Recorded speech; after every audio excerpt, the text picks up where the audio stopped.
Welcome back. Since this is our first video in information gathering, we're going to start off with something easy.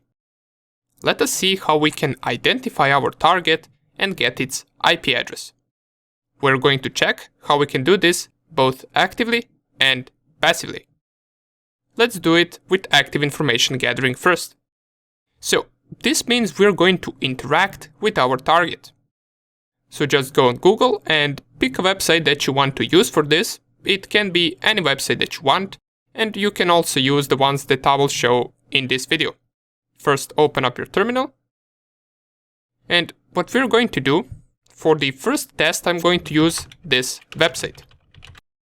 This is just some university page that I picked, and what we can do to get its IP address is to ping it. Most of you will already be familiar with ping tool, since it is installed by default on any operating system.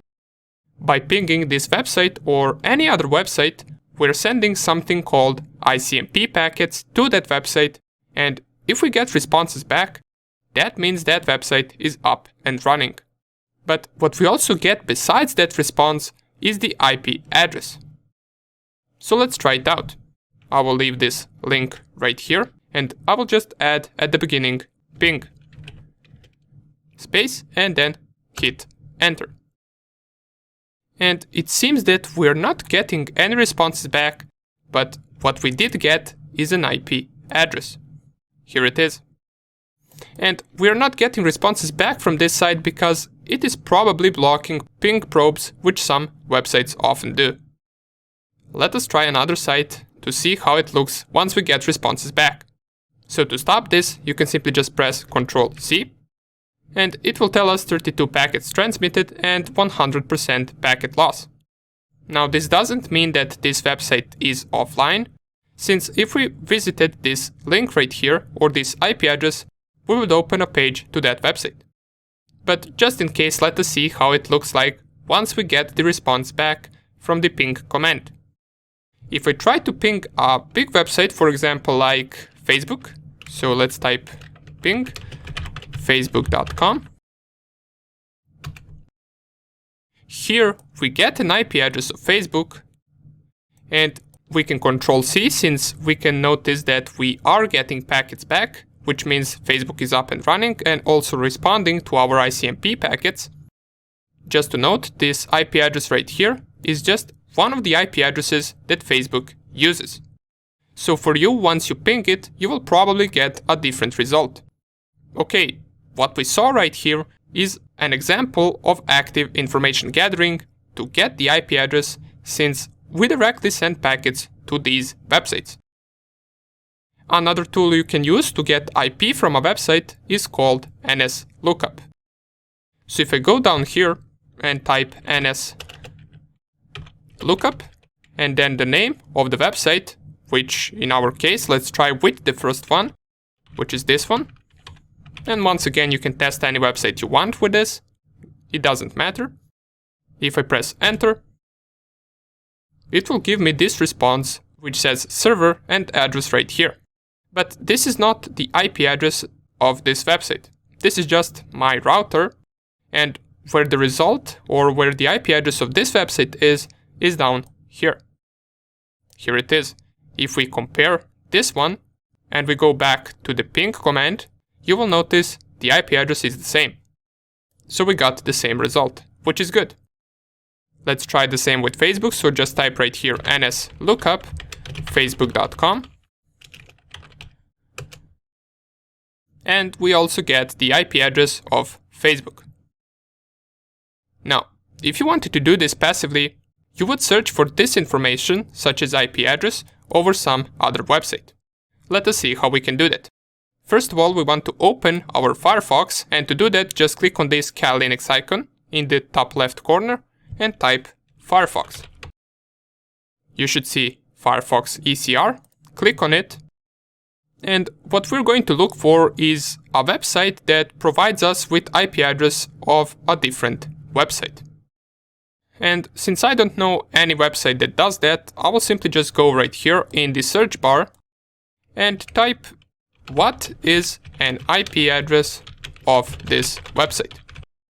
If I press enter, it should probably give me a few results of different websites that will do exactly what we want, which is get the IP address of another website. And let's go with this one, IP checker, which is ipinfo.info. If I click on it, and down here we see something that says IP domain checker. We need to specify the IP address, the domain, or URL.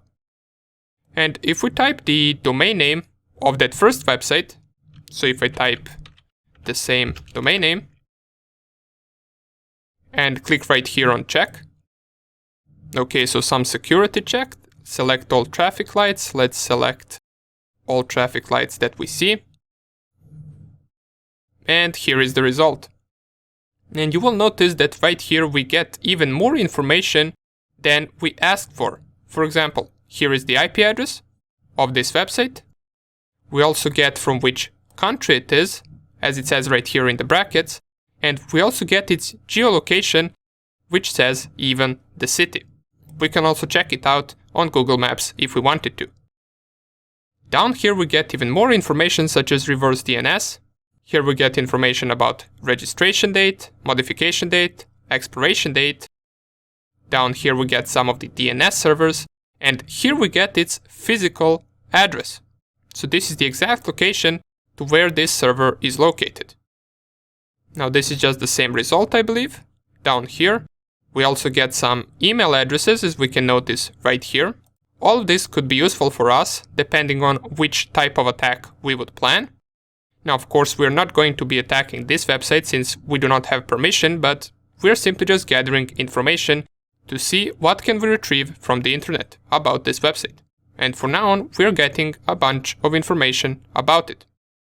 Now, similar response that we got right here, we can get using a tool called Whois.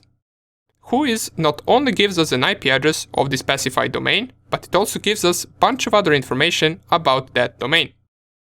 It is already installed in Kali Linux, so let's test it out. If I close this page and type in my terminal Whois, the same domain name, press enter, I will pretty much get the same information that I saw previously on that website.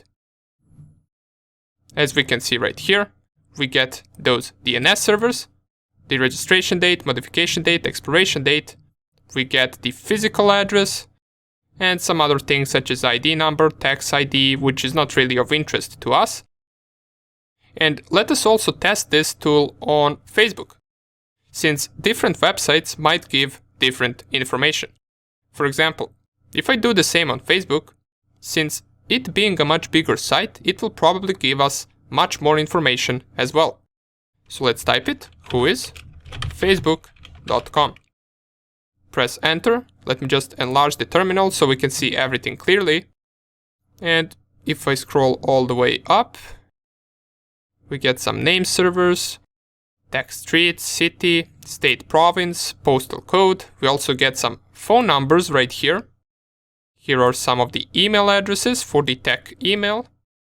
So we get another email address right here and even more phone numbers. We get the city, the street. If I go all the way up, we can see that this is a Whois response. So this all information is public to us. And this would be pretty much it. This is all the information we get for Facebook using Whois tool. And by the way, in real penetration tests that you will perform, all of the interesting information is something that you want to write down in a report. For now, we only saw how we can get basic information such as IP addresses, country origin, physical address and similar, but later during information gathering and scanning, we might find something that shouldn't be out there on the internet, and that would be called information disclosure. It is something that client doesn't want to be seen, but it is still publicly available. So anything that you might think is interesting, you would write down. Okay, great. Now we know how we can identify a target by getting its IP address, and also getting its physical address and some other interesting information as well. And even though this isn't really hard information to get, it is a good beginning. Let us see in the next video what else can we find out.